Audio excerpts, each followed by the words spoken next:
The smell struck me first. The stench of infection and bodily waste had coalesced into mustard gas, branding a hole in my hippocampus. Lying lateral recumbent on the floor, the body was a sorry silhouette of what once sat in this cell. Where fingers once found their home now sat misshapen stubs of scar tissue. The sickening realization he had spent so long clawing for an exit almost escaped my esophagus. His flesh desperately clinched to his skin, revealing the sculpture of his skeleton. He had adorned his limbs with the art of bite marks, painting a picture of a primal hunger attained only before the imminent. Below the surface of my psyche, the mulberry frantically spun away at the silk of my emotions. This time, the silkworm knit a sweater of shame, for I was the one who locked the child away.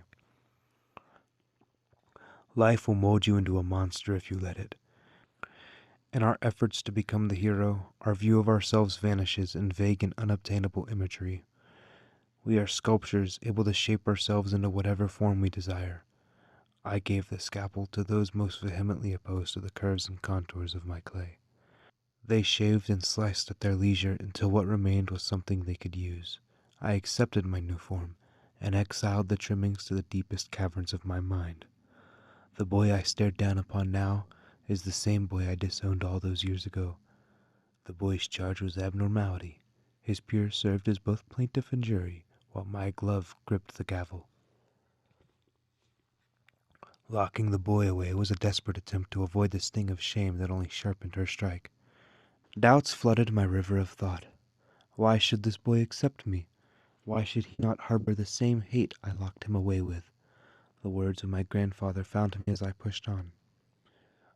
Accountability is a sour fruit that sugar only bitters.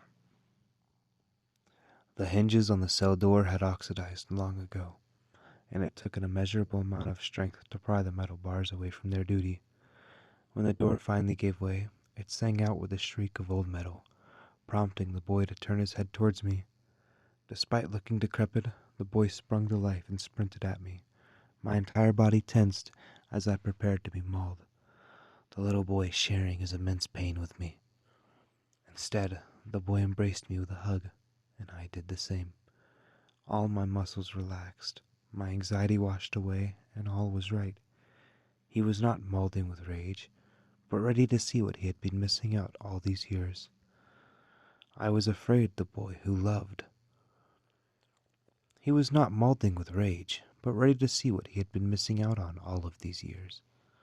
I was afraid of the boy who loved, for he was also the boy who hurt. The boy and I left his prison hand in hand. I watched as he felt the warmth of the sun on his skin. His nostrils flared freely as he inhaled fresh air.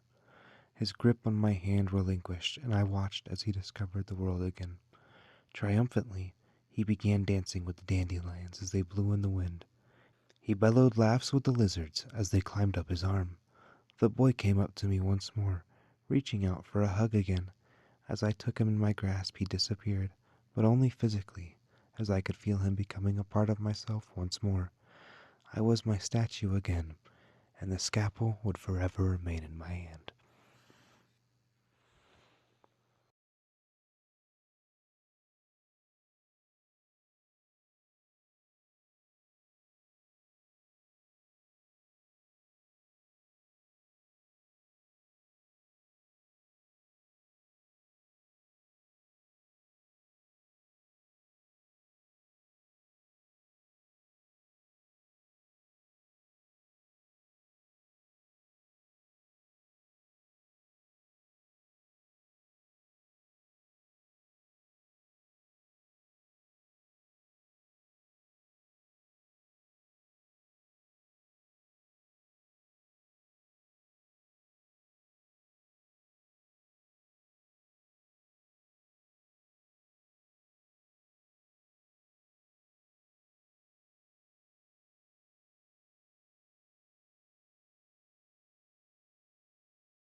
He bellowed laughs with the lizards as they climbed up his arm.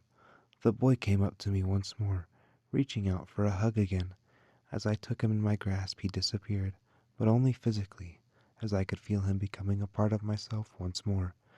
I was my statue again, and the scalpel would forever remain in my hand.